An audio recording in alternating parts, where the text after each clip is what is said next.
Assalamualaikum warahmatullahi wabarakatuh. Selamat malam untuk Pak dosen dan teman-teman sekalian yang berbahagia.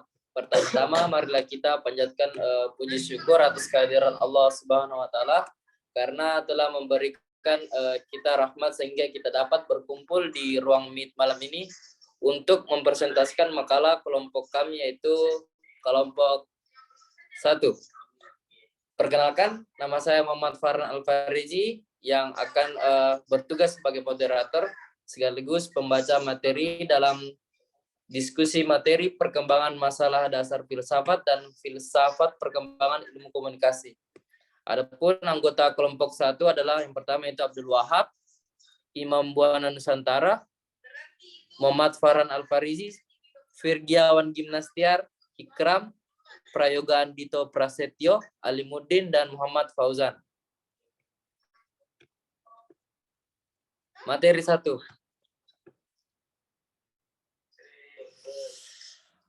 Untuk materi 1, yang pertama itu pengertian filsafat akan dibacakan oleh Saudara Alimuddin.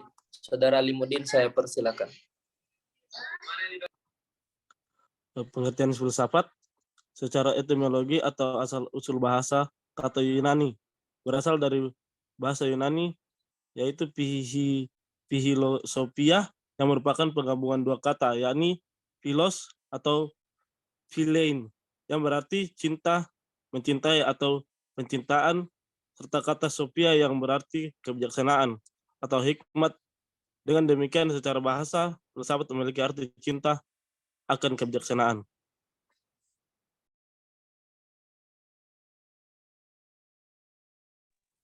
Saya kembalikan ke moderator. Baik, untuk perkembangan filsafat akan dibacakan oleh Saudara Muhammad Fauzan. Saya persilakan.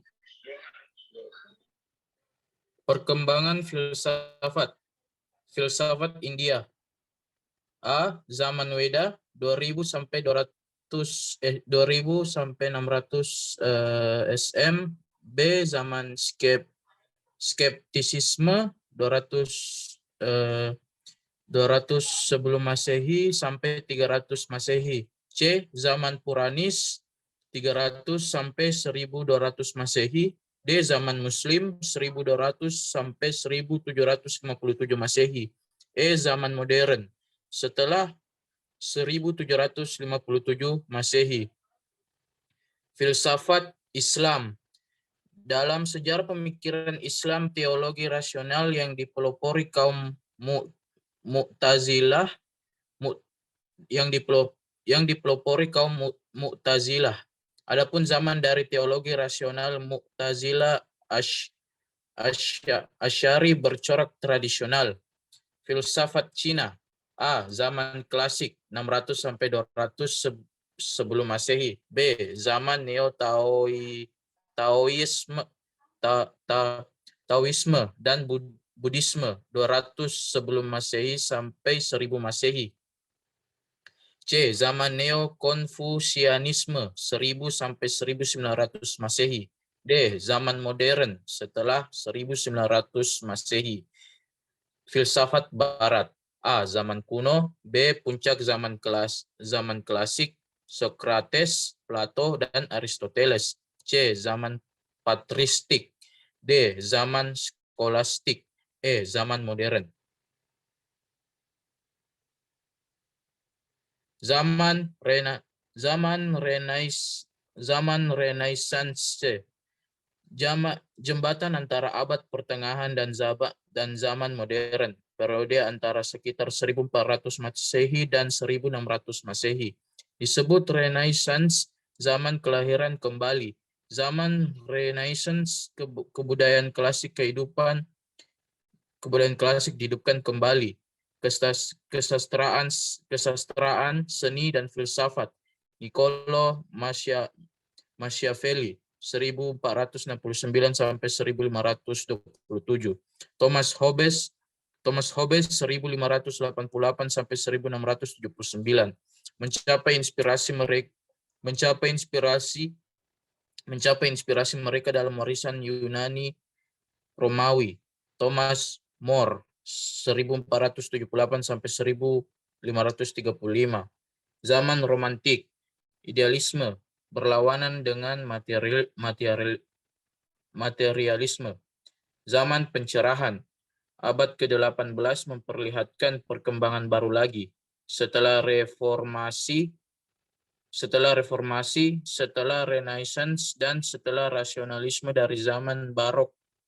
Dari zaman barok, manusia sekarang dianggap dewasa. Periode ini dalam sejarah barat disebut zaman pencerahan atau pencerahan. Dalam bahasa Inggris, Enlightenment. Dalam bahasa Jerman, Aufklärung. John Locke 1632 sampai 1704. George Berkeley 1684 sampai 1753, dan David Hume. Masa kini, rasionalisme, empirisme, dan idealisme. Saya kembalikan ke moderator.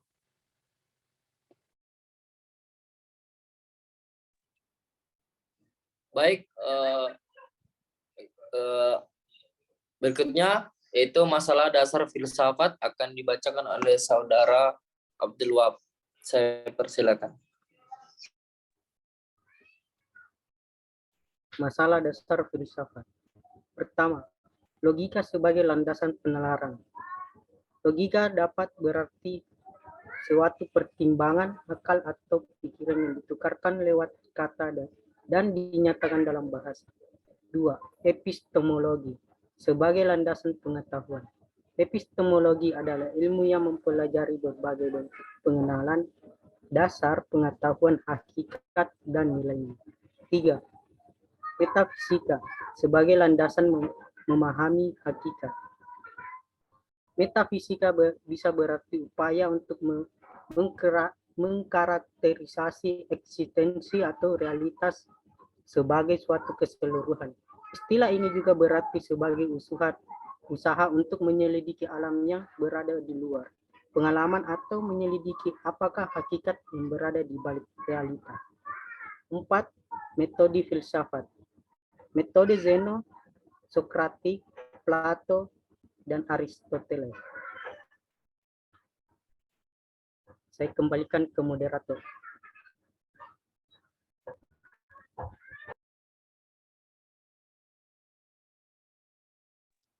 Baik, berikutnya itu isu-isu filosofis komunikasi yang akan dibacakan oleh saudara Alimuddin. Saya persilakan. Isu-isu filosofi komunikasi. Isu-isu epistemologi. A. Apakah pengetahuan Anda karena pengalaman? B. Apakah pengetahuan bersifat pasti? C. Proses apa yang menyebabkan tumbuhnya pengetahuan? D. Apakah pengetahuan sebaiknya dipahami secara terpisah atau menyeluruh? E. Apakah pengetahuan harus eksplisit? Isu ontolog. A. Apakah manusia membuat pilihan yang sebenarnya? B. Apakah perilaku manusia sebaiknya dipahami secara permanen atau temporal? C. Apakah pengalaman manusia bersifat individual atau sosial? D. Atas dasar apa komunikasi dikontekstualisasikan? Isu aksiologi. A. Dapatkah teori bersifat bebas nilai atau tidak? B. Apakah ilmuwan memengaruhi teori yang dihasilkan ataukah tidak? C. Apakah ilmuwan memengaruhi proses sosial atau tidak? Saya kembalikan ke moderator. Baik, kita masuk ke dalam materi kedua yaitu filsafat dan perkembangan ilmu komunikasi. Untuk materi kodrat filsafat akan dibacakan oleh saudara Ikram. Saudara Ikram, saya persilakan.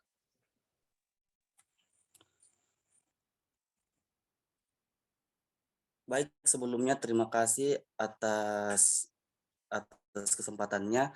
Di sini saya akan membacakan istilah dan konsep filsafat merupakan ciptaan Yunani kuno pada abad keempat sebelum Masehi. Ada 3 ciri khas kualitas pengetahuan filsafat. Yang pertama, alat analisis filsafat adalah akal budi, fantasi, dan kesan panca indera yang berguna dalam tahap awal mendapatkan pengalaman dunia real. Akal budi menerobosnya dan menjadi analisa rasional. Terus yang kedua, hakikat metode filsafat adalah rasional, bersifat multikompleks, yaitu bermetode induktif atau deduktif. Terus yang ketiga, tujuan filsafat bukan bersifat praktis. Filsafat itu bebas dalam arti tidak mau dijajah oleh pragmatisme dan idealisme lainnya.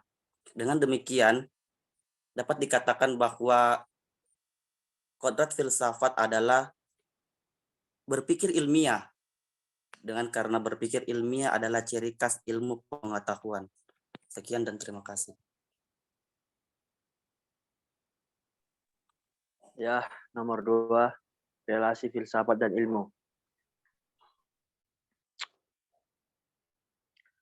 Agama mengajarkan kebenaran. Menurut F. Budi Hardiman, ada 3 posisi untuk memahami hubungan antara sains dan agama dalam mencari kebenaran antara lain. 1. Sains dan agama memiliki teritorium yang berbeda dalam pencarian kebenaran. 2. Agama dan sains dapat dibawa ke dalam arena yang sama dalam pencarian makna. 3. Agama dan sains menerangi realitas yang sama, tapi berbeda perspektif. Kebenaran dalam filsafat ilmu adalah kebenaran akal, sedangkan menurut agama adalah kebenaran wahyu macam-macam. Hakikat manusia adalah 1. Monisme, berpendapat manusia terdiri dari suatu asas. 2. Dualisme, mengajarkan bahwa manusia terdiri dari 2 asas yang masing-masing tidak berhubungan satu sama lain. 3. Deisme, mengajarkan bahwa manusia terdiri dari 3 asas, badan, jiwa, roh. 4. Pluralisme, mengajarkan bahwa manusia terdiri dari banyak asas, seperti api, udara, air, dan tanah. Di samping agama dan filsafat, sains merupakan salah satu berbentuk pengetahuan manusia yang gigih mencari makna. Ya, saya kembalikan ke moderator. Baik, terima kasih. Berikutnya itu relasi filsafat dan agama.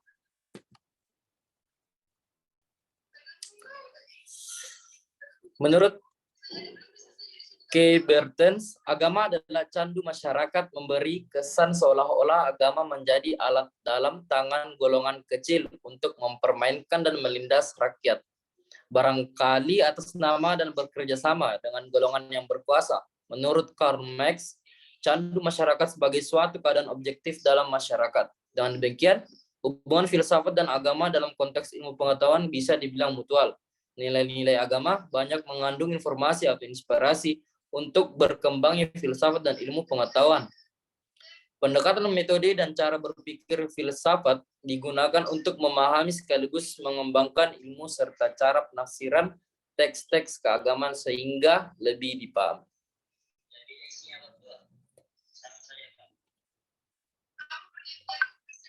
Baik. Selanjutnya itu filsafat dan perkembangan ilmu komunikasi yang akan dibacakan oleh Saudara Prayoga. Silakan. Baik, moderator. Filsafat dan perkembangan ilmu komunikasi.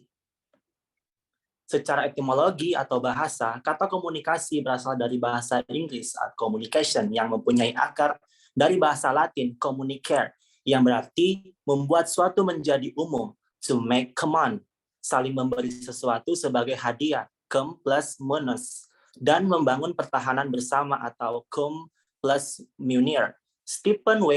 Little John mengatakan bahwa perbedaan tersebut disebabkan dimensi dasar yang digunakan untuk mendefinisikan komunikasi, yaitu level observasi, level intensionalitas, dan dimensi penilaian normatif. Komunikasi memiliki 6 unsur antara lain. 1. Komunikasi melibatkan hubungan seseorang dengan lain lingkungannya. 2. Proses, aktivitas yang non-statis dan bersifat terus-menerus. 3. Pesan, tanda yang berfungsi sebagai pemicu bagi penerima tanda. 4. Saluran, wahana di mana tanda atau pesan dikirim dapat dilihat atau didengar. 5. Gangguan, sesuatu yang dapat membuat pesan menyimpang atau terganggu. Sejarah perkembangan disiplin ilmu komunikasi adalah 1. Masa awal pembentukan disiplin komunikasi sama dengan sudah mengenal dasar-dasar komunikasi seperti gaya bicara, pengucapan, dan sikap tubuh, serta jurnalisme. 2. Periode 1900 sampai 1930. Masa perkembangan speech and journalism ditandai dengan berdirinya organisasi dan jurnal komunikasi. 3. Periode 1930 sampai 1950. Masa persilangan komunikasi dengan disiplin ilmu lain. Komunikasi berkembang menjadi 4 golongan besar, yaitu 1. Discourse of representative, menekankan keterwakilan komunikasi, dikembangkan secara kuantitatif. 2. Discourse of understanding, menekankan memahami objek harus melakukan interaksi dengan yang diteliti. 3. Discourse of suspicion, aliran kritis mendobrak struktur komunikasi dan sosial. 4. Discourse of vulnerability, aliran postmodernism menolak keberadaan struktur sosial.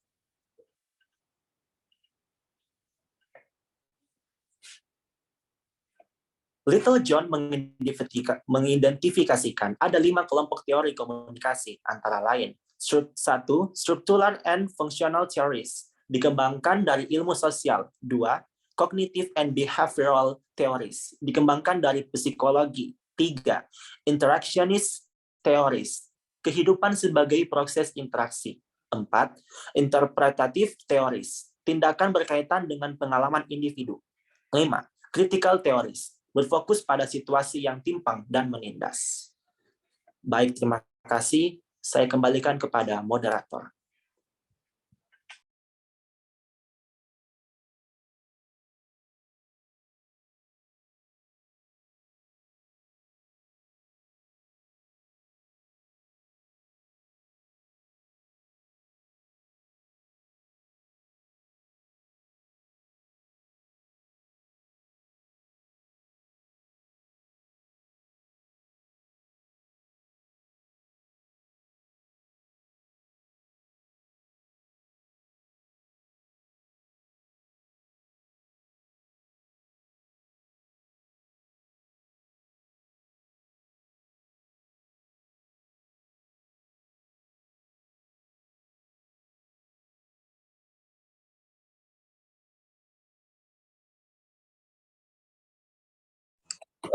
Baik, demikian hasil dari pemaparan materi dari kelompok kami. Kurang lebihnya mohon dimaafkan. Dengan ini saya menutup presentasi malam ini. Terima kasih atas kehadirannya untuk teman-teman sekalian. Kurang lebihnya mohon dimaafkan. Wabillahi taufiq wal hidayah. Wassalamualaikum warahmatullahi wabarakatuh. Waalaikumsalam warahmatullahi wabarakatuh.